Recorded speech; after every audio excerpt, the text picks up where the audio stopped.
All right, good afternoon. We have head coach Mike Leach.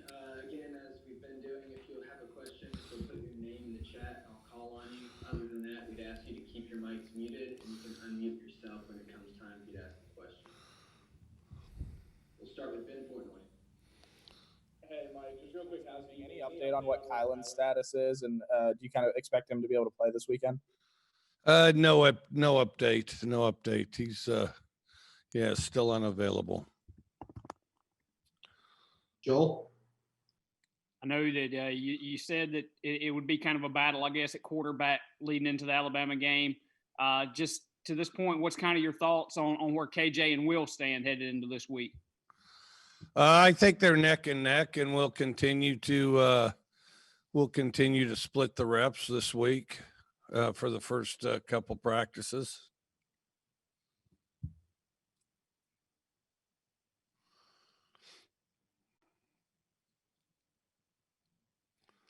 All right. Well, it's great talking to you guys. We go back to Joel. I know that Fred Peters had mentioned, that he was going to be out for a while. What's kind of the plan there at safety with a guy that had been getting a ton of reps back there? What's kind of the plan to fill in for Fred? Kind of a committee right now. We've got a number of guys doing some pretty good stuff, but like I say, we're trying to refine the position, and we got a committee doing pretty good. So I don't know if Zach's going to maintain the committee or if he's got a specific one. I suspect it'll be a couple guys. We'll go to John.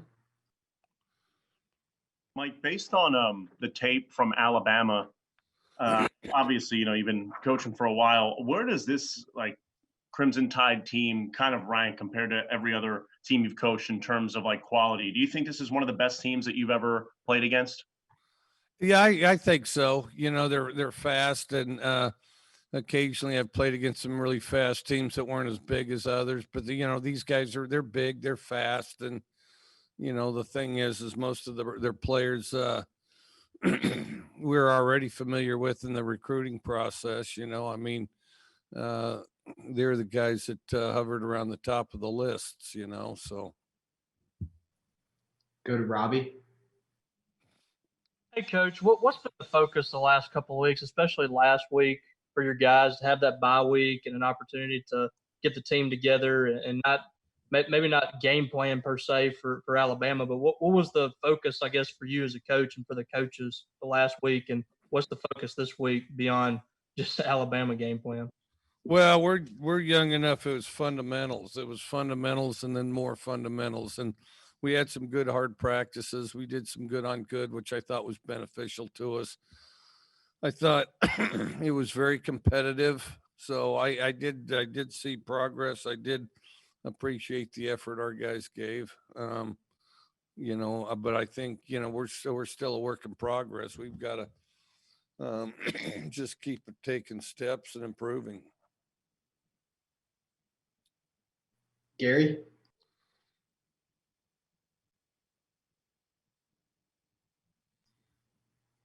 Gary, we can't hear you, man.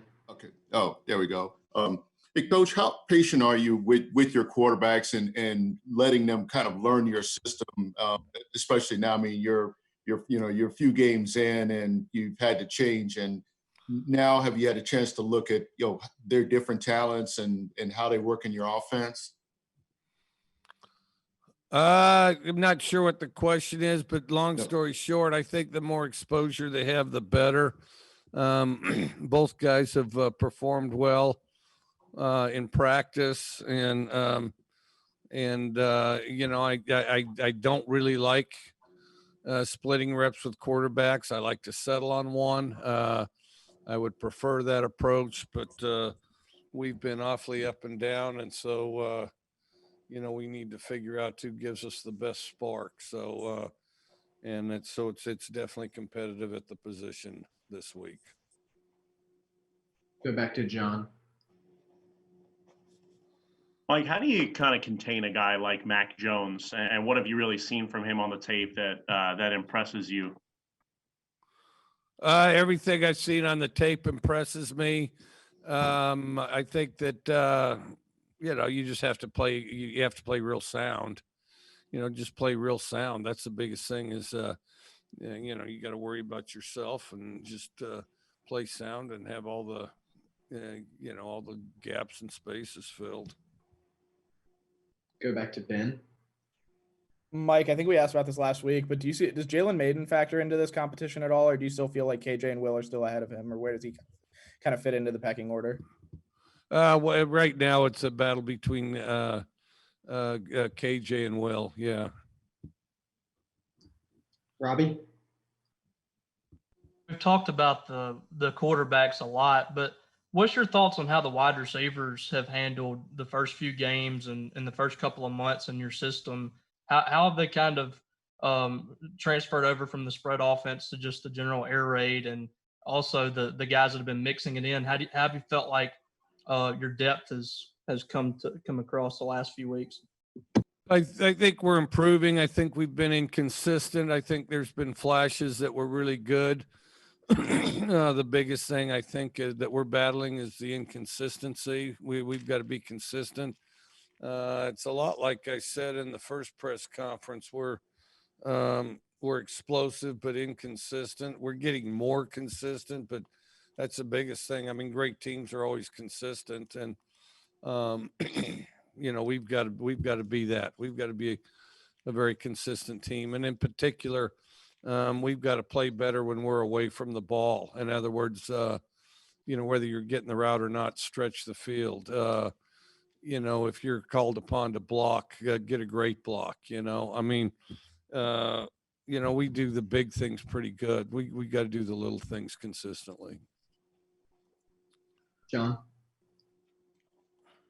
You mentioned KJ and Will being neck and neck. Would let's say if Will were to win the starting job, would playing on a stage like that big in a place like Alabama with such a good team, would that kind of be concerning for you, considering he has such little experience to kind of throw him into that situation? Or well, I'm already concerned with it, so I don't know if it makes it more concerning. I mean, but the biggest thing is for any quarterback, regardless of the stage, just worry about what you can do, and as a team, we've got to be guys that are able to do that. Just, worry about ourselves, and just know your best is always enough, because that's what you got, and go out there and just focus on doing your best in all settings. And then, as that builds and,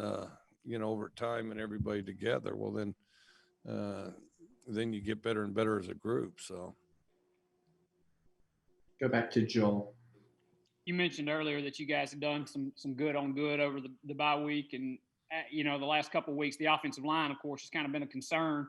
Just how did the offensive line, I guess, hold its own in practice the last week or so, going good on good? And I guess what's kind of your level of confidence in that group headed into Tuscaloosa on Saturday? Well, our problem there is consistency as well. When we play well, we play real well. And it was very competitive, both sides in the course of the off week. And the biggest thing we got to do is consistently communicate. I think that some of our problems have been communication errors. I think that we've got three guys that haven't played hardly at all before, and so then. But we've used the week to try to get better at communicating and getting everybody where they need to be at the right time. And then, I've got a few guys that don't play particularly well when they're tired. So I think we got to work through that, and also be mindful of when we ought to replace somebody for them too, and because some of these guys aren't fighting through the fatigue like they might, which if we'd had the full off season might have been beneficial for that as well. Go back to Ben. Mike, I guess it was 2017 where you split a little bit of time between Luke Falk and Tyler Alinsky. How much does this kind of thing between Will and KJ profile similarly, differently? Or are they kind of just different scenarios? I think it's a little different, but it's the same thing. I mean, you're looking for the guy that can run the unit the best. You don't want to go out there and have some stagnant effort on offense, not really uninspired, but just not playing together as well. And so you're always looking for something to spike that or to spark that. And I think that from that standpoint, it's similar. Robbie? Coach, do you have an update on CJ Morgan's status as far as rehabbing from his injury? We haven't asked about that in a while. And with Fred Peters' injury, was just wondering if he's going to be able to be available at any point this year. Not sure on Fred. CJ, we don't have an update on him.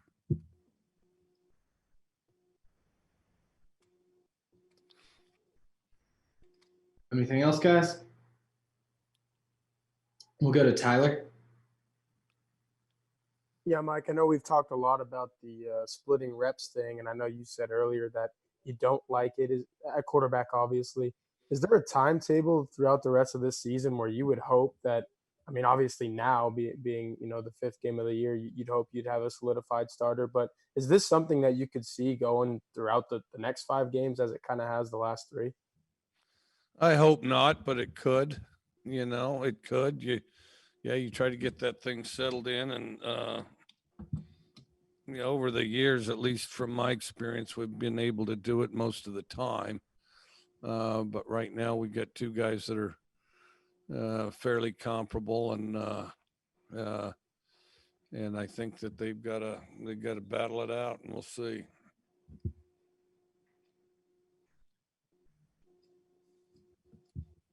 Got time for just a few more. Anything else? Still with Tyler? Yeah, Mike, I know Joel just asked about the offensive line, but just, taking practice out of it and what you've seen on the playing field with those guys, is it get to a point where it doesn't really matter who's playing quarterback, and if that guy can't stay upright and he's always running, maybe it's not on the quarterback at that point? Well, I think we've got several things like that, and like I say, we're working through it, and there's the incremental improvements. But if you're back and forth at receiver, back and forth at the offensive line, back and forth at the quarterback, I mean, you're going to be inconsistent because we are, and about the time the O-line's protecting really well, all of a sudden, we got receivers busting routes. They're not doing what they're supposed to do. About the time they're doing what they're supposed to do and the offensive line's blocking well, quarterback doesn't have his eyes in the right place. About the time he's got his eyes in the right place and is ready to throw a good ball, he's getting hit. So, I mean, it's being passed around. It's not just on the quarterback, as you mentioned. It's definitely the O-line has a role on it. The receivers definitely have a role in it. The quarterbacks definitely have a role in it. And the backs, which is kind of in between. So, yeah. All right, that'll do it for us. Thank you, Coach. All right, thank you.